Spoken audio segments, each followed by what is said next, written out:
Hey guys, Wade Willis here from Wade's Weeb Reviews. Coming here to talk to you guys about the first episode of Higurashi, When They Cry. And this is a remake of the original that came out in the mid-2000s, I believe.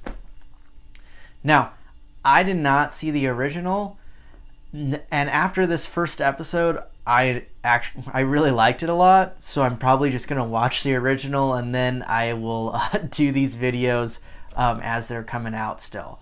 If you haven't subscribed to my channel yet, follow it now. Please subscribe. I'm going to be doing these videos every week along with a lot of other fall anime shows that are coming out. And yeah, like the video if you like it. It really helps. So the reason I watched this is because I had heard the original was amazing. I looked it up a little bit. I don't like to read too much into it. And the story seemed interesting on kind of like darker, creepier stuff. So that was right up my alley. And it's another remake of a Studio Dean anime. And I've been watching the remake of Fruits Basket, and I love it.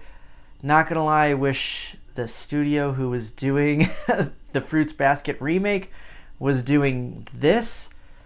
I was a bit apprehensive when I saw it was the same studio that did the High School DxD Hero season. Not that I don't like it, I just, their animation style is not my favorite. And I wasn't surprised with how it looked when I was watching the show. So, not a huge fan of the animation of this show, but the story is very intriguing to me. And nothing really sets the mood like starting off the show with someone beating someone's head in with a baseball bat. That really surprised me. I'm like, whoa, okay. They're really going for it. And my roommate was like in the room at that time, and she doesn't really watch anime or anything. And she's like, what the hell are you watching?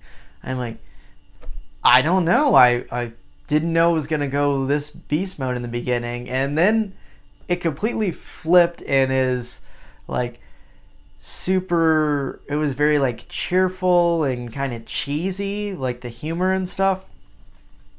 And really reminded me of kind of Clanad's humor and the style of the humor in Clanad, especially in the first part, not After Story, which makes sense because Clanad was also started off as a visual novel, and Clanad came out, the anime, like I think like 2 years after this did. So it makes sense, all of those things, why the humor is kind of the same. And I had heard that this episode was pretty close to the first episode in the original. So I don't know if they're going to switch things up later on, but we'll see. I did find some of the humor pretty funny. The stuff in the club was kind of cool, and I thought the banter back and forth between the people was pretty funny. And not gonna lie, the boxing glove with the KO written on it, prank, pretty hilarious, because every time that girl was talking with the KO written on her face, I was laughing, and I'm like, this is stupid. But it was just executed really well and really funny to me, actually. Shit in the show starts to get real again when Reina, the girl who's obsessed with Kaiichi, the main character, she's dumpster diving. Kaiichi's kind of just, he's dumpster diving too, but then gets out of the dump and runs into this guy who is taking pictures of him unsolicited. Creeper move for sure. Not really a good way to start off on the right foot by taking someone's picture without asking them if you can do it. He's talking to this dude, and the guy asks, like, what is she doing over there? Because, yeah, it's very strange to see someone picking through things in a dump. I think that's a universal thing, no matter where you are, even in this rural town in Japan, and I think the year is 1983. That's something I think is going to be very important. They were really focusing on the calendar. I know they have a festival coming up soon. I'm assuming shit's gonna go down at that because it seems like the festival is probably the biggest thing that happens in this town. So the calendar thing, they were really focusing on the days. So I don't know if stuff's gonna happen where they go back in time, forward in time.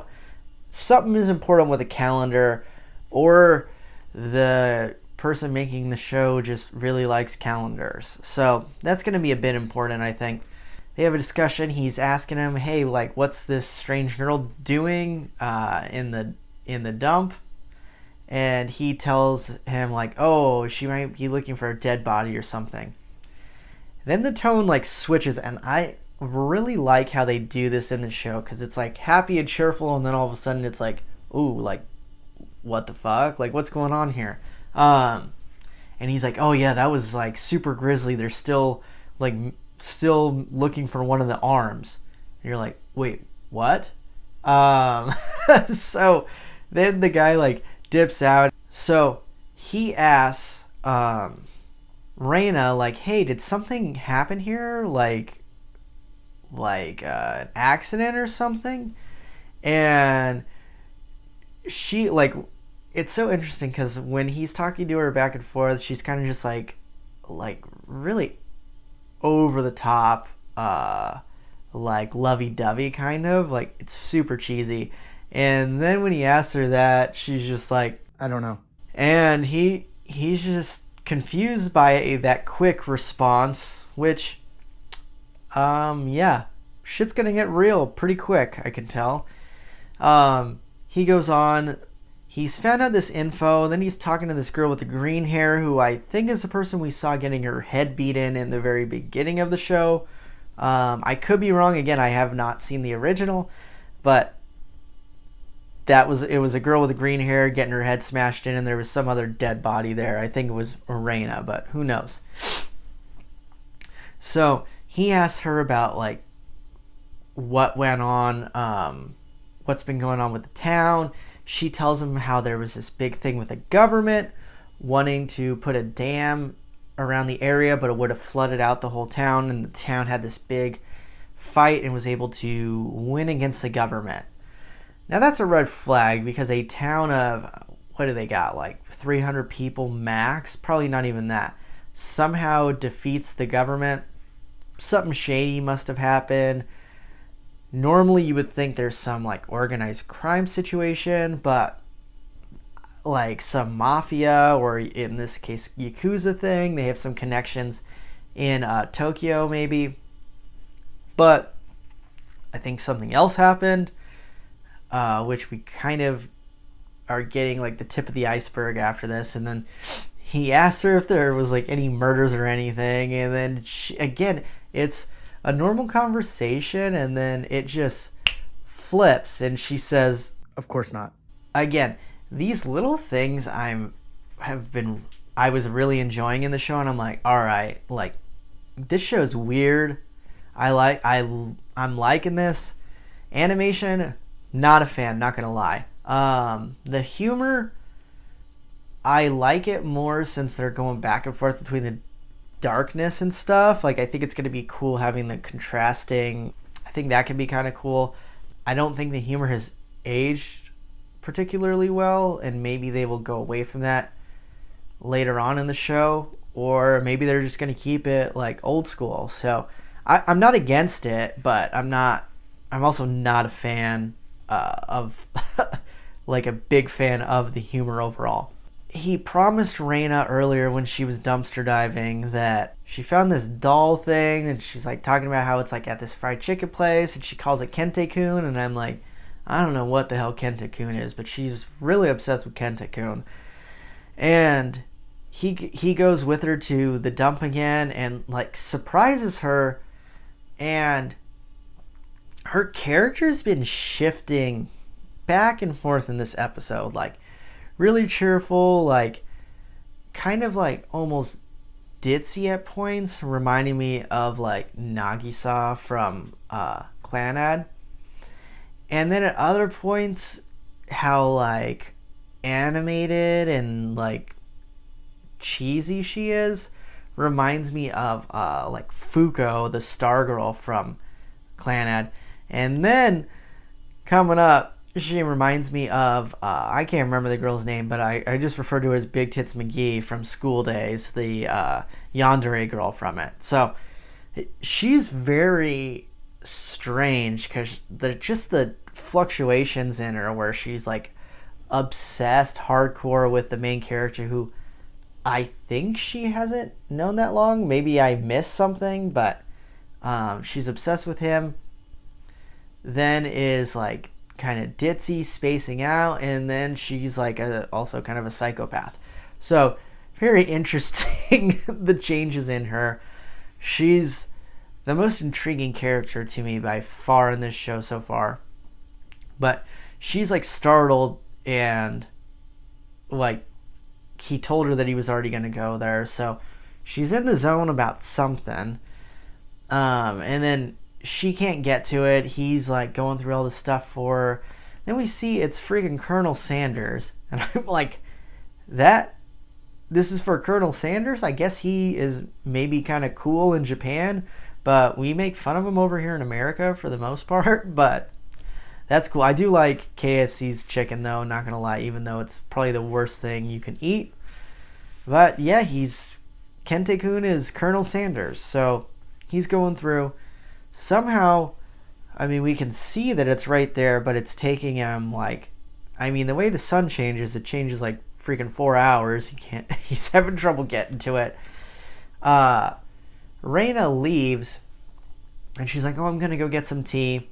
He finds these magazines, and in them he sees, and they're just like out there.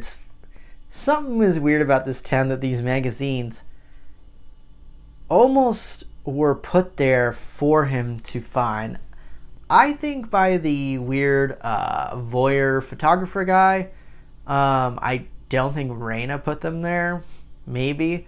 But it's almost like they were waiting for someone to find, because if they were there for years, they wouldn't be in the condition that they were in. Or it's just magical. I don't know.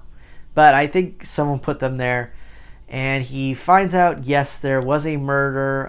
He finds out someone was a construction worker who was working in the dam plant, was lynched, which generally means you died, was murdered, kind of repetitive because you said lynch, and then dismembered, which if you're dismembered, usually you don't survive. So I'm like, well, okay, they were really going and beating a dead horse.